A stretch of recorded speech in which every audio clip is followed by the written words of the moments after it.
Hello Vinny, belated welcome to GRA 220. This will be some video feedback for you on your print ad. And if you have any questions or difficulties in the next 4 weeks, don't hesitate to reach out. I publish my number in the announcements. I bid you strength. Vinny, this is a good collection of stuff. Some of it may not be necessary.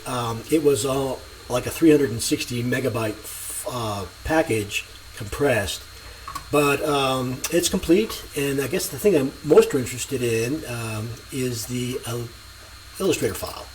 So I'll open that up. I acknowledge that you have a folder of screenshots.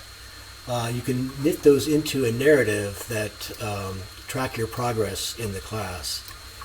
And since I opened it first, I'm going to take a look at your Illustrator file. And it looks, let's see, I'm assuming that this is the live area. I like the collection of boxes with borders. I'm wondering though if maybe it's a bit too much for borders. So, whoops.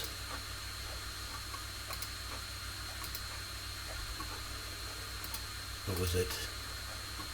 You know, maybe these don't. What would they look like just as overlapping boxes?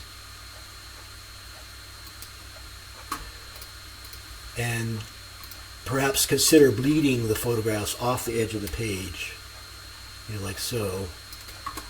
I like your silhouette of the shell, but it looks a little posterized.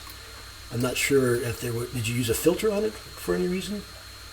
And your type, although it's not Arial, I like it. It isn't Arial, is it? If you use caps like this, perhaps, you know, letter space them a little bit.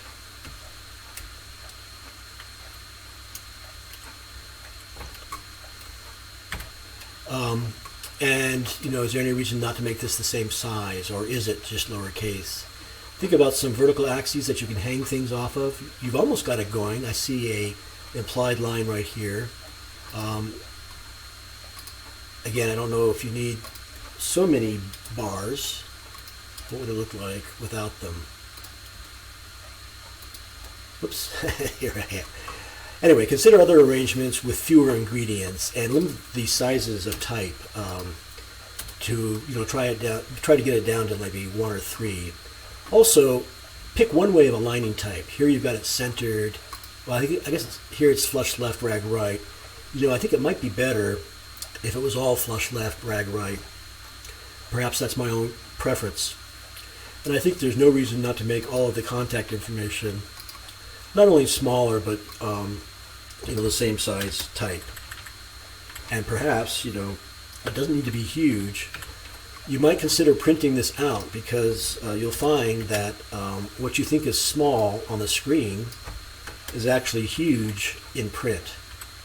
And print resolution still, you know, is very competitive to screen resolution. Print is 400 dpi, you know, at a fine printer.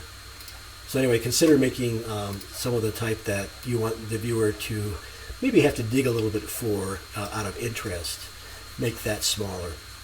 Okay, I'll probably leave it here, but your file looks well structured, and it looks like a lot of nested folders though. It might be better to put individual ingredients on their own layer, unless I'm missing something. Okay, good to see this. I look forward to seeing how you apply your visual assets to your web banner.